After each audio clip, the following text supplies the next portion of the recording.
Hey guys, welcome back to today's video. Today is Tuesday, September 21st, 2021, and today I'm going to be talking about the redistricting done in every single state so far, at least for the states that have released initial drafts of what they expect to see for their finalized redistricting process. We're going to be going through about a good amount of states, actually, I think nearly 10 states that have released initial plans about how they want to draw the districts across the state. Colorado, Idaho, Indiana, Iowa, and many states already we pretty much know how they're going to go simply because they are single district states. These are states such as Wyoming and North and South Dakota and a number of other states in which we already know from the fact that they only have 3 electoral votes that there simply cannot be any type of redistricting process simply because these states only have 1 congressional district. Now, most states aren't like this. The few states that are North and South Dakota, as I mentioned, Wyoming, Alaska. Montana actually used to only have 1 district, but will now have 2 following its population growth, and the state of Vermont. I do not believe I am missing any others. Rhode Island also was supposed to lose a congressional district, but did not end up losing one by the finalized census. So not many states can be grouped into that bunch, but there are some states who certainly are not grouped into that bunch, such as Colorado, Nebraska, New York, that have given us initial ideas of which way the partisan map will go. Now, redistricting is a very tricky process because it occurs every 10 years and is very reliant on the census that occurs 2 years prior to it. Right now, because of COVID-19, many states have gotten data much later than traditionally expected. Normally speaking, we would have many of these maps already finalized across the nation. Unfortunately, we simply don't have that right now because COVID-19 pushed back the swiftness of our election data and our data from the census year. So pretty much we are working with what we have. And the few states that I am going to show you aren't finalized. These are just states with initial plans that are just giving us a general idea of what to expect by the time we see a finalized map. Now, FiveThirtyEight gives us an amazing opportunity to take a look at each individual map and compare it to the current one. That is something that I have not seen. Recently speaking, granted, census years only happen every 10 years, and there probably wasn't as much of a push for a website such as this 10 years ago, but I will say that FiveThirtyEight gives us a very, very good tool, and it definitely should be applauded, even if it may not necessarily be something that is revolutionary. It certainly is giving us a lot of context as to what these maps are going to do. So we're going to start off with Colorado, move over to Idaho, Indiana, Iowa, Maine, Maryland, my home state, Nebraska, New York, and Oregon. And the reason why we're doing that is because, number one, that's alphabetical order, and generally speaking, some of these states are pretty safe for the for a certain political party, which means that they probably don't hold much weight, but can tell you how some of these safer states are going to end up drawing their own congressional districts.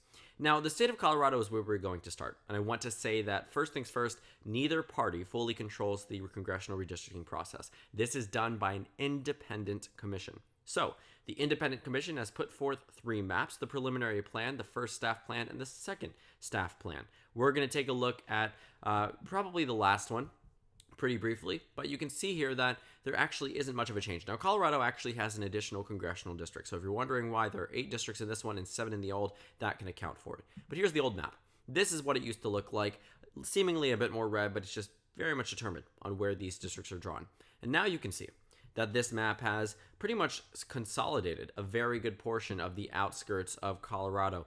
5th, 4th, and 3rd districts from the old map seem to comprise most of the 3rd and 4th district now. The 5th district seems to be right here with Colorado Springs right in the middle.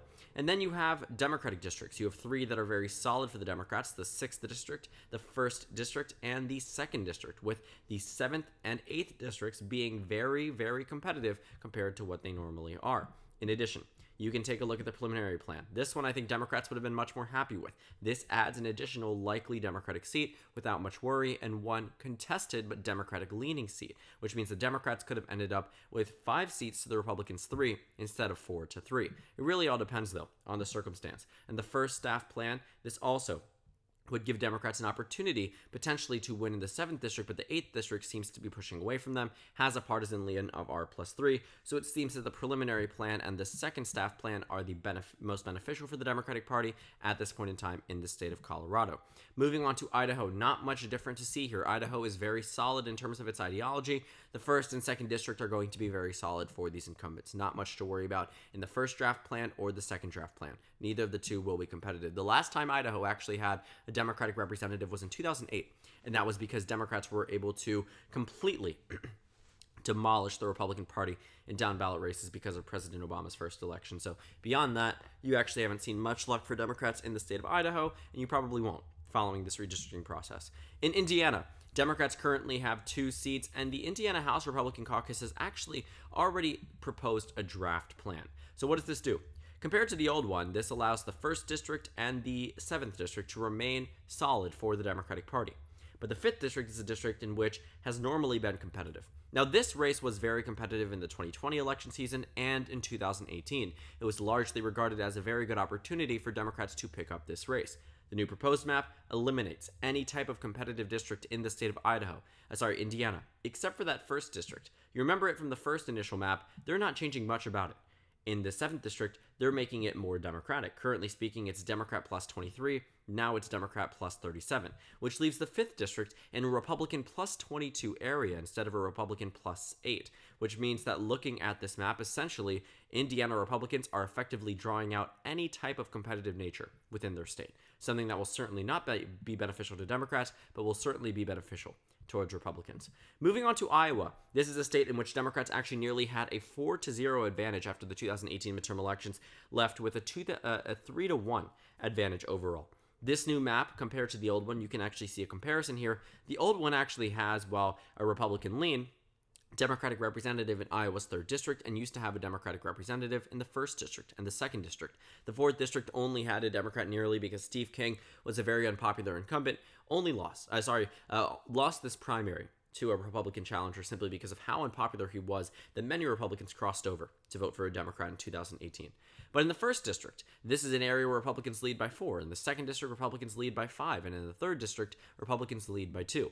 Well, in this new proposed map, this would ensure that 1 seat absolutely goes to the Democrats. A Democrat plus 7 area. Actually, not absolutely. A wave year for the GOP could be enough to push it over, but still, for Iowa to have a Democratic district is certainly a plus for them. In the neighboring 2nd District, this would be a Republican plus 11 district. In the 4th District, it would be Republican plus 33. But in the 3rd District, it would only be Republican plus 2. So based off the old map, Republicans can and very well might in 2022 win all of the congressional districts. But with this new proposed map, the Democrats might be able to lock up the 1st and potentially win the 3rd. It really all depends.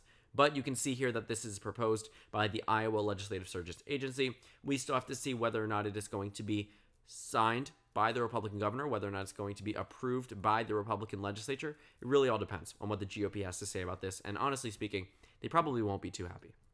Moving over to the state of Maine, the Maine Republicans and the Maine Democrats have both proposed a plan, and we can take a look at both. The old map is this.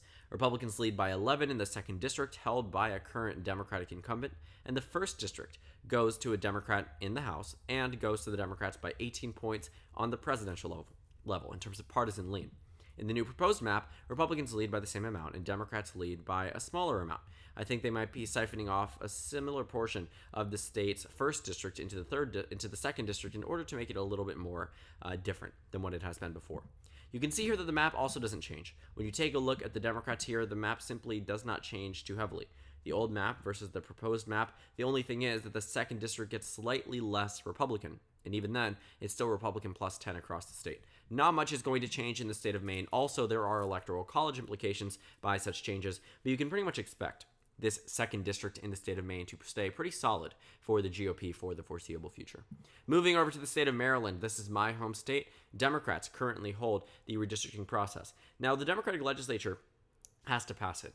The Republican governor here, Larry Hogan, has to sign off on it. But Democrats can override the veto. And I can tell you right now that Larry Hogan probably will veto the Maryland redistricting plan, largely because he has been trying to combat gerrymandering across the state for quite some time. Here's the old map. This old map is very weirdly drawn. Take a look at some of these districts. My district is the 5th District, and you can see exactly that this is probably one of the least gerrymandered districts. Look at the 3rd District. Look at the way that these districts are drawn. They are intentionally built in a way that Republicans simply can't luck out. Even in this 6th District, David Trone has a 16-point advantage. But when you take a look at the presidential election results in this entire region of Maryland, it makes no sense that there is a Democratic incumbent here. And in the proposed map, it would allow for 2 Republican incumbents. One that it currently isn't there in the 1st District and one in the 8th District. But I can tell you right now, Democrats actually might find a way, rather than to add an additional Republican seat out of the idea of fairness, but instead add an additional Democratic seat and combat whatever the GOP might try to do in other states by redrawing my home state into a very much Democratic gerrymander. The same way, actually, you can see in the state of Massachusetts. I will show you that just as an example, because it is one of those states in which you can see here that Republicans do not have a single district across the entire state, and about a third of the state are Republicans. So that is just something that I wanted to point out, that is something that the Democratic Party in Maryland absolutely could try to do, and very well will try to do, I really think, based off of what we are looking at right now. But that's besides the point. We've already looked at what the initial draft was. Let's move over to the state of Nebraska. Now, Nebraska and Maine are particular in the fact that they split up their electoral college votes by congressional district and by overall statewide margin. So in the 2020 election, Joe Biden won one electoral vote from Nebraska, despite the state voting for Donald Trump by around 15 points. So there are two new plans, one proposed by the Republican and one proposed by the Democrat. And we'll start off with the Republican one. The reason why there isn't much the GOP can do in order to change out the Nebraska 2nd District is because Omaha is a population center. Omaha was even in terms of partisan lean in the 2020 election and previous elections added into it, and currently have a Republican incumbent. In fact, the former Democratic incumbent who won in Nebraska's 2nd District endorsed Don Bacon for re-election in 2020. But Joe Biden also won Nebraska's 2nd District by around 7 points, which questions, can this 2nd District in a new map go to the Democratic Party? Well, it depends. This new district gives the Republican Party a 3-point advantage, which would make it much more difficult. If the partisan lean was even with Joe Biden winning by 6, I can tell you right now it'll probably be much more difficult for Joe Biden to win again in 2024 or another Democrat to win this 2nd District. When you take a look at the Democratic plan, which likely would not pass, again, the old map, it's even. In the new map, guess what? It is also even. The new map is not changing much about the redistricting process. It's not drawing in and out different regions of the state. It really just wants to keep things the way they are because Democrats know they have a potential pickup opportunity in that 2nd district. But Republicans are going to try to put that off. Right now, the Republican plan has been rejected. The Democratic plan has been proposed. But chances are a new plan will be put forth, and while there won't be much the GOP can do, they certainly will try to effectively make it so Democrats can't win that 2nd district again, because there are electoral college implications. Moving on to the state of New York. This is a huge state, one of the largest states in the country, I believe, the 4th largest state in the union. You can see here that two plans have been proposed, both by the New York Independent Redistricting Commission. Now, the reason why they say there is an independent commission is technically true. However, Democrats can completely override that process if they'd like, and also they need to have this signed by the Democratic governor. Let's start off with the first plan, the names draft. This is a draft in which you can see pretty substantial changes across the state. Now, first things first, Democrats actually are losing a seat. Democrats have one less seat to draw in the state of New York because of a population change. About 80 to 90 people ultimately resulted in New York losing a district. But it's not just the redistricting process that is removing Democratic seats, but also this plan that has been put forth. Right now, Republicans have 8 seats, Democrats have 15, and there are 3 highly competitive seats. Well, in this new map, it'll remove 2 safe Democratic seats, add 1 safe Republican seat, and add an additional highly competitive seat, something that the Democratic Party, I'm sure, would be very unhappy with. The other map is the letters draft plan. You can see here that compared to the old map, all it does is change 1 Republican seat, doesn't add to the Democratic seats, and keeps the same amount of super competitive districts. And that's quite fascinating to think about. Taking a look at the old map versus the proposed map, it's a little bit less of a change than the initial plan, but point is that one of them helps the GOP and the other does not. And we will see what happens. It potentially could be even more of a Democratic gerrymandered by the time we see a brand new map. But you can see here that the deadline for the commission to propose the draft of a congressional map is in September. It already passed. But in January, it is the final deadline for the commission to submit congressional map to the legislature to vote. And then they will decide what to do moving on from there. And the final state to take a look at is the state of Oregon, which actually shows very big differences, the biggest differences I've seen in a congressional map drawn by Democrats and Republicans.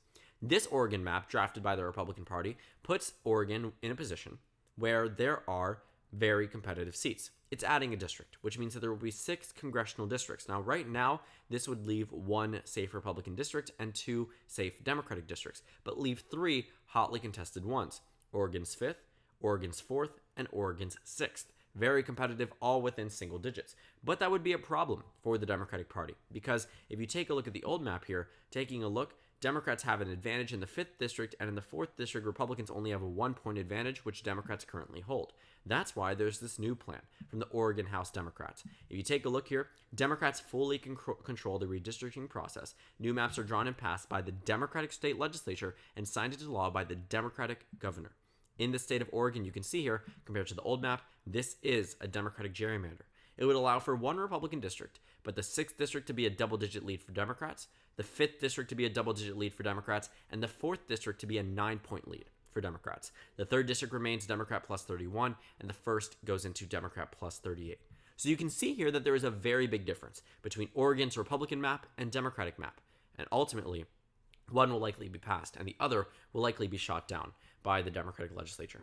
So all in all here, what do we see happening across the House of Representatives? Gerrymandering to the fullest extent.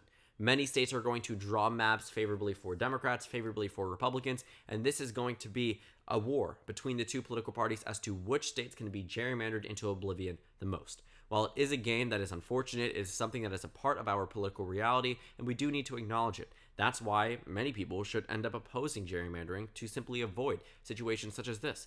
Independent commissions are good, but sometimes people don't like them on both sides of the aisle. Right now, Republicans control about 100 more seats than Democrats in terms of overall redistricting. We will see what happens by the end of 2021, early 2022, for the finalized new maps and see what actually changes in terms of potential partisan control. Point is, though, Republicans probably will be able to reclaim the majority simply through redistricting itself, but we will see what both parties do to combat one another on that level. So thank you guys so much for watching this video. Make sure to comment down suggestions below. Subscribe on the left if you haven't already, and check out the Instagram and Twitter. At the bottom left of the screen, there's also a Discord server for you to go ahead and join. On the screen, there's a video you can watch, and then a playlist for my 2022 election analysis videos. Again, thank you guys so much for watching, and I will see you all later today.